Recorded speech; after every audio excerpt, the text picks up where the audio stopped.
Hello दोस्तों, स्वागत है आपके अपने चैनल सुमेश गुरु 2025 में। आज के वीडियो में सीखेंगे दोस्तों दो चर वाले रैखिक समीकरण के कुछ प्रश्न को देखते हैं दोस्तों और सॉल्व करेंगे। अब बेहतरीन सीखेंगे उसके मान x और y के मान को निकालने के लिए। सवाल है दोस्तों वो 10वां क्लास का है, चैप्टर नंबर 3.3 है दोस्तों, 3.3 का चैप्टर है दोस्तों।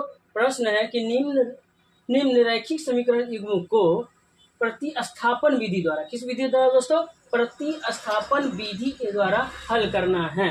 प्रश्न है कि x प्लस वाई बराबर 14 और x माइनस वाई बराबर 4 दिया हुआ है।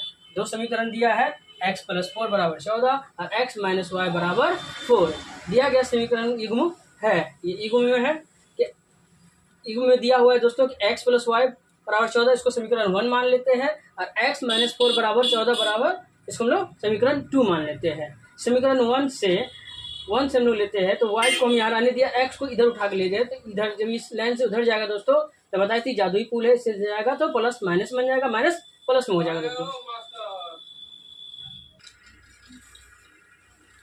तो x, अब यहाँ पे हम y का भी x का भी निकाल सकते थे दोस्तों, y को भी इधर ले जाते हैं तो 14 माइनस y होता है, लेकिन हम लोग y को रखे यहाँ पे और x को इधर ले गए तो एक समीकरण बना 14 माइनस x हो गया दोस्तों। समीकरण 1 से लिए थे तो y बराबर क्या, y का मान जो है समीकरण y का मान समीकरण 2 में रखते हैं कि y बराबर 14 माइनस एक्स को समीकरण 2 में रखने पर, जो समीकरण मेरा आया 1 से जो सॉल्व किए थे y का मान निकालते हैं, y के मान को क्या करते हैं समीकरण 2 में रखते हैं।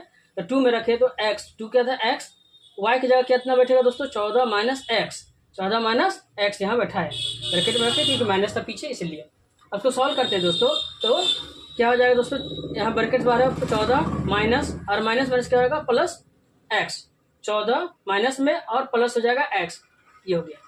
तो एगो एक्स कितना एक्स हो गया दोस्तों 2x हो जाएगा, और ये 14 माइनस में इधर जब जाएगा तो जादुई पुल से तो प्लस बनेगा दोस्तों। तो 4 पहले से था और 14 इधर से गया तो प्लस हो गया, तो ये हो गया 18। तो 2x बराबर 18, यानी x का मान क्या आएगा दोस्तों 9। अब x के मान को समीकरण 1 में रख के हम y का मान को निकालेंगे दोस्तों। तो x का मान यानी x का मान 1 में रखते हैं तो x यहाँ 9 प्लस y बराबर 14, जिससे क्या हो गया कि 9 इधर गया, जादुई पुल किधर तो प्लस में था, इधर जाएगा तो माइनस में, तो 14 माइनस एक्स, तो y का मान कितना निकला दोस्तों 5 और x का मान निकला 2। ये हो गया प्रतिस्थापन विधि। एक ही मान को मैंने समीकरण में जो क्वेश्चंस दिया है इसी को x को इधर उधर करके हम x का मान को या y का मान को एक सिंगल निकाल के जब हम दूसरे का मान को निकालते हैं, इसी को प्रतिस्थापन विधि कहते हैं दोस्तों। इसी तरह के प्रश्न को देखने के लिए, गणित में बेहतर बनने के लिए हमारे चैनल को सब्सक्राइब करें, हमें सपोर्ट करें दोस्तों। आपका एक सपोर्ट